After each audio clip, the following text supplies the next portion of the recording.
Hello, good morning, good evening, and good afternoon, and wherever you are in this wide, wonderful, beautiful world that we live in, you're very welcome to the soft and system size to sales with my good buddy on that side, Shay Lynch. Hi, Shay. How you doing, Jason? How are things? Good, good. I just took a phone call in between the countdown, so I just had to cut that off very quickly. But the context for today, last week we talked about the cold call. We had a look at the warm call and all the subjects around that. But today we're talking about the next step. So if you're lucky enough that you got the system right and you analyze how to improve, and you're lucky enough, and after a lot of practice, you're starting to get the meetings and the meetings. So once you've got the meeting, well, what do you do? It's one of those things that I know when we all learn to sell, we go, right, we got the meeting. I remember many years ago, I got the meeting and then I'll be sitting on the call, go, oh, what do I do now? What's the next step? Yeah. And it is like throwing yourself in to go, well, I'm going to have to learn. So my approach back then was help. I need guidance. I need help so I can know what to do within the meeting, or just set myself up for success for the meeting, before the meeting. So we're talking about that, but we're also talking about asking lots of questions. And today is really adding value forward and really understanding the client.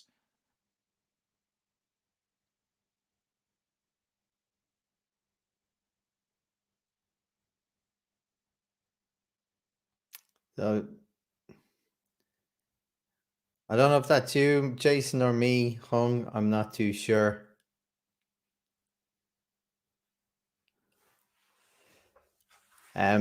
So what Jason is saying, just in case it's me live and he's hung. Are you back, Jason? Yes, we're back. Technology is running away with itself. Go. Yeah. You'd solved world problems there while we couldn't hear you. I know that, so yeah. So what you're saying, Jason, yeah, like you've got the meeting, right? Like, it's go, yes, it's like really like, and here's, before we get into the meeting, Jason, what I really want to get across to people is people think about conversions, like sales conversions at the end. I get people, my clients, think about the mini conversions at every step. Like, because if you focus on the mini conversions, well, if you do the cold calls and you get meetings, you've converted. What is your percentile there? And then when you get a meeting, you get to do a proposal or whatever, the next meeting, it's improving those mini conversions that will lead to the sales conversion, right? Absolutely. So I think it's really important to, whenever you get that meeting, what worked well on that call, so you can improve your script all the time. So you have to keep improving feedback all the time. Don't just, okay, I've got 10 call or meetings after the calls. Don't just accept it. Go, why did I get those calls? Yep. Why did I get those meetings from those calls? What did I do well? Then there was ones you didn't get. Why didn't I get them one? So it's all about improving that. And then when, as you said, Jason, when you, in the beginning, when you got those meetings, and like myself, I remember going to meetings going, what the hell do I do now? Like I had no idea. Exactly. And I've walked out of meetings, Jason, going, what the hell was that? Like, all I was just shooting the breeze with people. Like, I'm just going, I've just having a wasted their time conversation and I've without wasted actually my time. What's that? Yeah, having a conversation with them and you're shooting the breeze, and you, in the back of your head, go, well, I'm here for a reason, and I need to be here for the reason. I remember doing my research many years ago, and there was two companies that were the same names, and I got the wrong name, and it was a lesson learned. I just really messed up. So that was feedback to really understand the feed forward. How can I improve on doing the next steps? But I think the goal of the meeting, and you're right, there is a step, and this is all part and parcel of incremental steps, or however you want to call it. I call them steps, and you learn from the first step. The second step is the meeting, and you go, well, what do I need to do in order to be successful in this meeting? How can I improve on what I do? There's certain elements that you do. If you're going in there with like a bulldozer and you're going in there with all these color metaphors and analogies and going, I'm here to sell. I'm here to sell the product. That's where you drop, and that's where it's wrong. The key thing to do is to not sell. The key thing here is to ask questions. Obviously, build up rapport, build up the relationship with them, have that little conversation, whether it's online or in front of a person, whether you're in the field sales or whether you're an account manager on the phone or on Zoom or whatever it might be. There's got to be a plan, and there's got to be an incremental plan and certain steps that you have to take to be successful in what you do. Without those steps, I think you can really mess things up and you can get things completely wrong with the client. Yeah, and I agree, Jason. Like, and again, once I was having those like wasted meetings, like really wasting their time as well, not just my own. I really like stood back and started going, well, what is the purpose? Like, if you have a touch point with a customer, you have to have a purpose. You can't just have a touch point for the sake of it, right? Because you can't waste their time. So I started looking at what is the purpose. And again, there could be multiple purposes, Jason, depending on the length of your funnel. So, and the product you're selling. So it could be the first meeting of multiple meetings, or it could be just one meeting going to a proposal. Like, it depends on the funnel. But so here's the thing. Always, like, to your point, the prep work, what's the purpose of this meeting now? Is it just knowledge sharing, right? Is it information sharing? Or is it, am I trying to learn something more deeper so I can see, can I solve their problems? And that's the one thing, Jason. So over time, I created, and it didn't just happen overnight. I started creating this inquiry template, right? And it grew, like, because at the end of the day, I wanted to make sure if I was going to submit a proposal, I literally filled all the blanks on that page to know I had all the information I needed. So when I came to the proposal, I wasn't going to lose the proposal because of something silly I missed that I didn't take account of, right? So that's the one thing. But Jason, then the journey and the dynamic of the meeting as well, I learned that normally I had to take control of that. Now, not always will people, and it's not about taking control so you're in control. It's just making sure you know at the end of the meeting that you've got what you need to, they've got what they need to, and there's shared value. There's a win-win. So it's about shared benefits through the call. So I would structure the call like a start, middle, and end, you know. And over time, I started to play with what works well at the start, what's the middle bit, and what's the end. And it comes back to simple principles, Jason, right? And like, this is something that you'll probably have a lot more knowledge than I would be on. I learned when I opened the conversation with people in a meeting, I learned, and this is no word of a lie, Jason, I analyzed this intently in the beginning once I started paying attention, that I never, when I'm in their company, I let them open, like, we just like literally we're shooting the breeze until they brought the subject into why we were here. I never pushed it, because I found when I pushed it, the conversation struggled. And it was a huge different dynamic and I would ease it toward that direction. So then they would open it up. And psychologically, I'd imagine it's because they're inviting you to talk as opposed to you pushing yourself on them. What do you think of that? Yeah, I think you have to show a narrative in the conversation. What they want to know is, why are you here? That's what's going inside their heads. What are you doing here? Why are you wasting my 20 minutes or half an hour of my time? What's in it for me? How can I benefit from this? Are you going to benefit my life? Are you going to make my life easier? We had the conversation on the phone or email or whatever it might. We had that interaction. Now we're at the first step.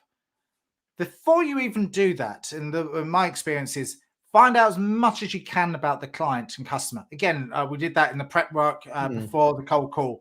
Again, have a look in a little bit more detail this time, because you're actually going to see the client. So what is the purpose? What things can help them and build more value to their organization, to save them money, save them time, save them effort, whatever it might, productivity, whatever it might be. So you have to go in there with not bundle of questions, because I think you have to build that relationship up first. Mm, You have to build that narrative. You have to get that connectability, that likability, and that trust. Because people like people and brands like us, and they like the connection. So if we can build up a little, even if you choose to do so, build up your story, build up your metaphor, build up mm, some reason that a story, 60 second, a minute or 2 minutes, whatever, about the situation, uh, things went right, things went wrong, something that they can connect with and they can understand and resonate with, and have that story and have that connection straight away. Then you can build on going around, whether you're walking around or whether you're having a meeting in the business conference room or whatever. Then you start to speak about the business and mm. ask them some good open questions. But you have to get to be invited in to really understand the business, and you have to set the agenda. Something else I'm going to suggest even before the meeting, you've done the cold call, you've done everything else. In advance of the meeting, you send them an email with the things that you are going to cover, like an agenda in advance. So you Mm. set up, these are the things that we will be discussing on the day. These are the things that I'd like to. Is there anyone else that'd like to be involved in this conversation today? If it's a larger organization, or if depending on the type of person that you're speaking to, whether they're the influencer, whether they're the owner of the business, if it's an SME or if it's a larger organization, have an idea of the people within the organization that you need to start to speak to. But I find setting up the agenda in advance, this will take 30 minutes, but practice what you preach. If you say it's going to be 30 minutes, keep it to that 30-minute Mm. structure, then gain the commitment there afterwards of the next step, the next stage, if there is a next stage, because this is really an exploratory call, meeting, or whatever you want to call it, is to find out more information, because you can't make a proper assessment without really understanding the granular detail.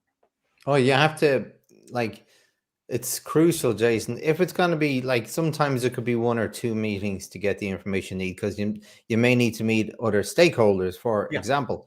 But it is so important, and that's why I ended up putting a template together, Jason, of all the different types of information I wanted.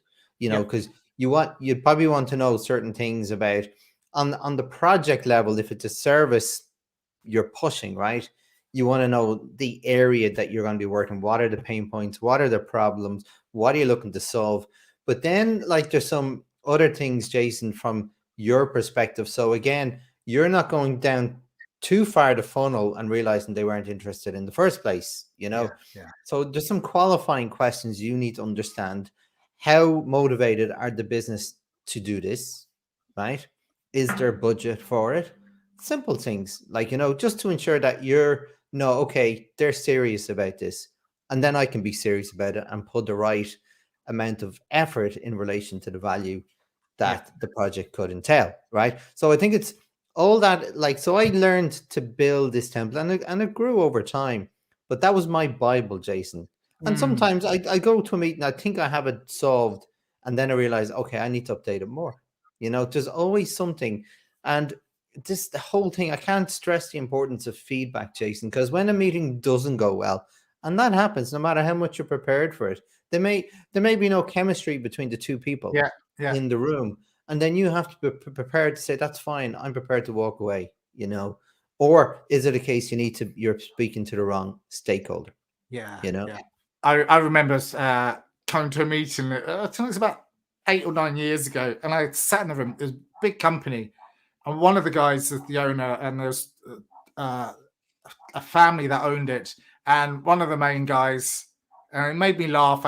I was trying not to laugh at the time, but said, "Right, this is going to be a really short meeting, or it's going to be a long meeting. I don't know at this stage, but it's down to you to really sell to us." And let's go. And I remember saying to him, I said, "I'm not here to sell to you. I just want to find out whether we can work together, because we might not work together. I want to Mm. find out a lot more about your business so we can understand. I'm not here with a PowerPoint or anything else like that. Just want to find out some more about you.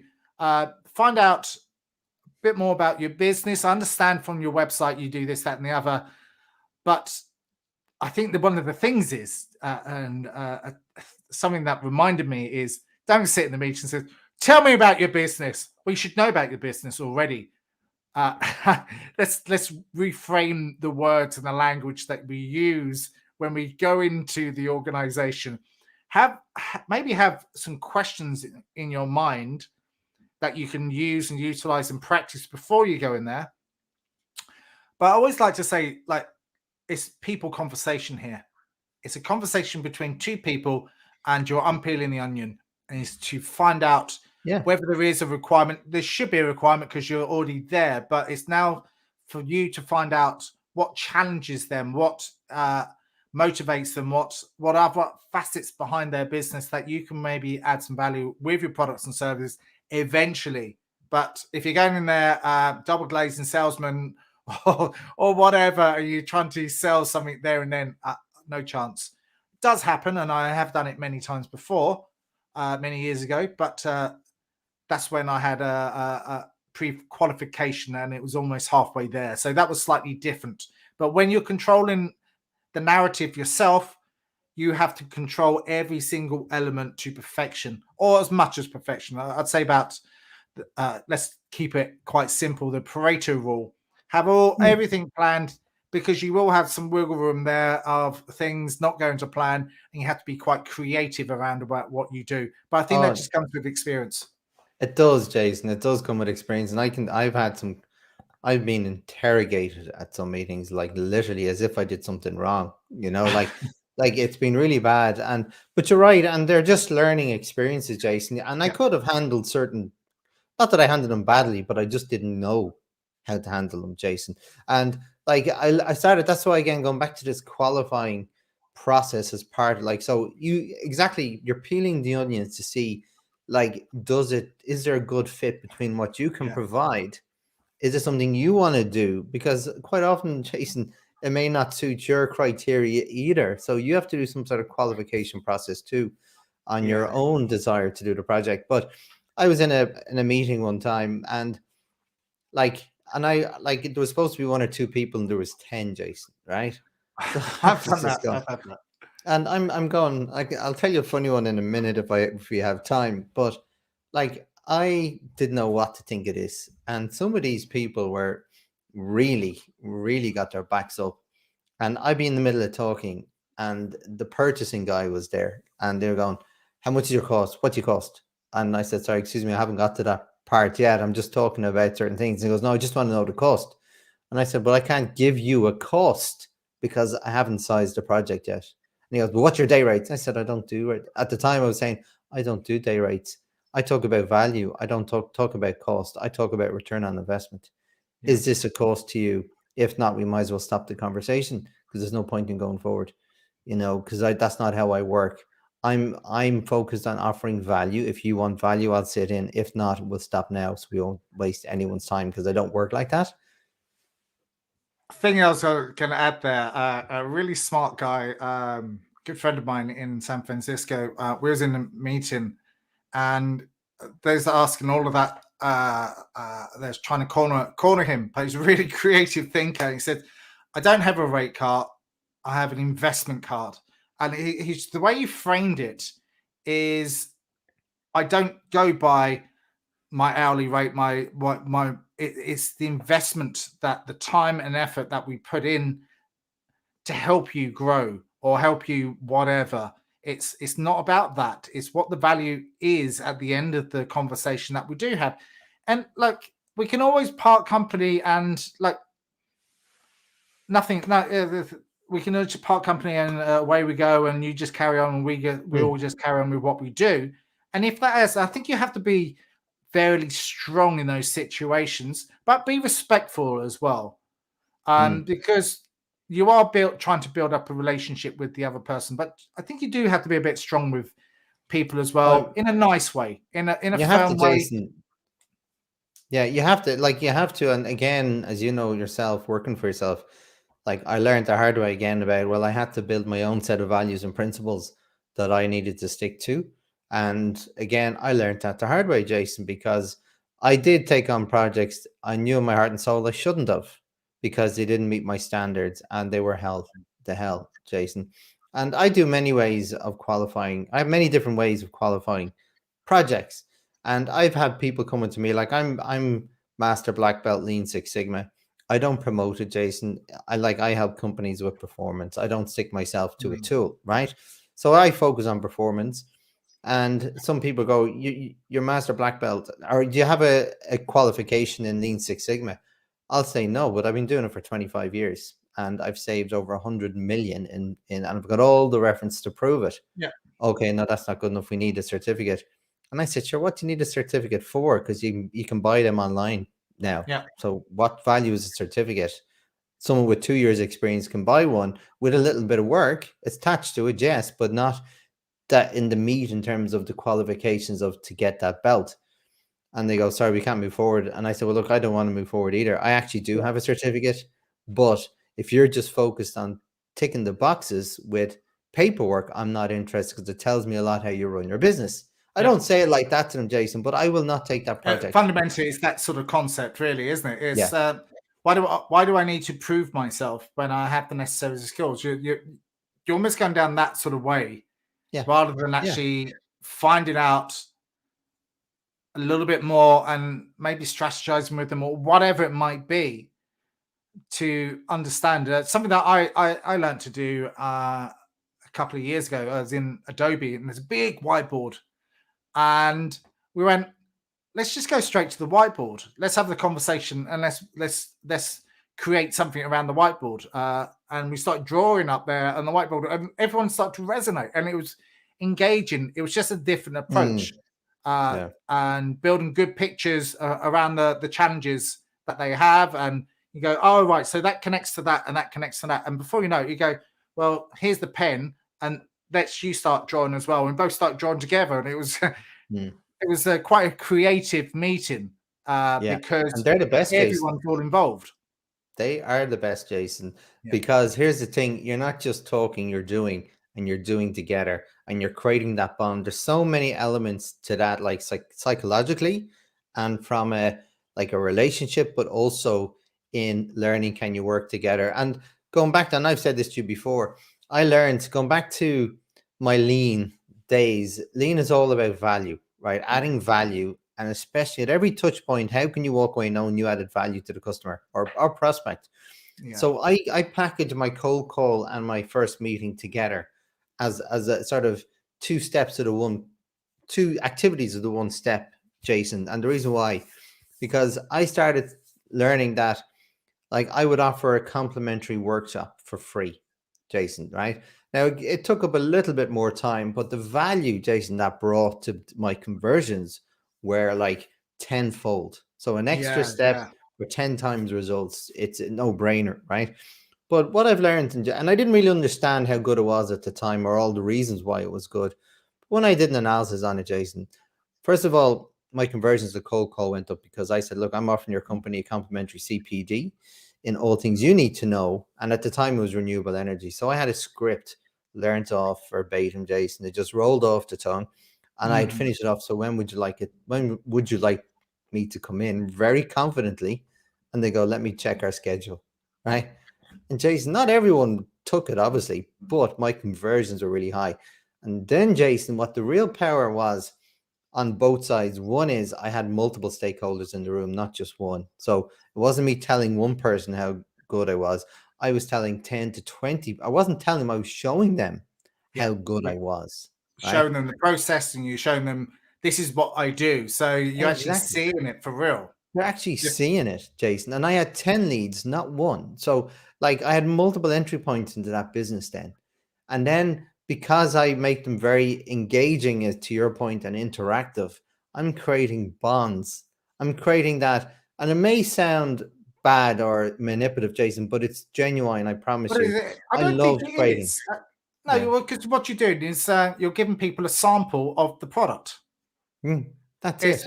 This is the sample of the product. The taster. This is me. I'm the product. And that works in other different areas as well, like the 30-day trial that you can get with. But that's exactly the principles of it, Jason. And then I know I can walk away knowing I didn't waste their time. Yep. they got something back for allowing me into their business. So I felt that was a good exchange of time and value, regardless if things didn't come true. And things did come true, Jason. But again, going back to like some people really made it difficult. That funnel can, like, some people want everything out of you before they sign on the dotted line. Yeah. But look, that's part of the process. But But I my think you had to be. conversions, I was going to say, actually, sometimes you have to be careful if it's just education. If it's just education for the hour, sometimes you have to be quite careful. It depends on where you actually are within the funnel. Like workshop, like totally concur, is a good thing to do. But you have to also be quite careful about, am I just educating? And it does depend on the products and service that you actually offer. Because what they could be doing is they could be shopping around. But I suppose with a workshop and given a free workshop, they can really see what you're doing. Then they can make a critical decision on whether you're going to be value for the business. And then it's up to you to shine. totally. And that's your commitment, Jason. You're absolutely spot on. And here's the thing, Jason. Like, like people always say, you're giving stuff for free. And in context, to a degree, I do that, but I'm okay with that, Jason, because in an hour, you've only got time to really show them the what. You don't have time to go through the how, and then they can decide to try the how themselves. But they've often tried, Jason, and then they say, "Shay, can you come in? We tried, we can't do it. We just need your help. Can you do it?" And Yeah, like, you give and them it some was, tools, but you don't give them all the tools. But they haven't had the 25 plus years of experience in doing that process, so they can go off and try it themselves. But in a lot of cases, they need to come back in with the experience, the service, the product that actually is this fully designed to solve an issue, solve a problem, solve the service. No, I think we come towards the end of this actually today. So I think it's been a phenomenal conversation. And I think next week we talk about the next step after this, what actually happens after that. And I think that's a really good thing to do. And I think there's lots of different touch points along the way until you have a client or you get a client. And there's been a lot of research. Sometimes it's up to 12 steps, but 12 steps includes the emails backwards and forwards and all of that. But I'd love to have that conversation on next time. So do you want to have a quick wrap up? Well, a quick wrap up, Jason. Like, so to what we just spoke about, like, again, I want to surmise by saying every micro step in this sales process is critical, especially any touch point. So you have to go in with a plan. You cannot go in and hope for the best. You need to structure what the meeting is going to talk about. You need to have a start, middle, and end. Because at the end, Jason, again, I just love, like, and if I can say quickly, normally, as I said, that the start of the call is, or meeting is all about creating a bond, letting them then open the conversation, then getting into the meat. But then for me, it's really important to summarize what was discussed and next steps. Then follow that up with an email, Jason, to confirm everything and just to ensure that you've covered everything and you're happy that you have the interpretation right of everything that was said. I think as that's Jason, I can't. All I can say is preparation is key when it comes to these. Some people can wing it, Jason. I'm not that person, right? Some people go, "This is ridiculous." For me, I need to see that visual process to ensure. The most successful people out there do plan and they do prepare really well, because if you're going out to see something, it's time, money, and effort, and a lot of time, money, and effort on both parties. So adding value forward for both people to make sure that there is that connection. So look, we'll see you. We're back next Thursday, are we? Next Thursday, Jason. Yeah. Awesome. Have a great day. Take care. Have a great one. Thanks. Bye-bye.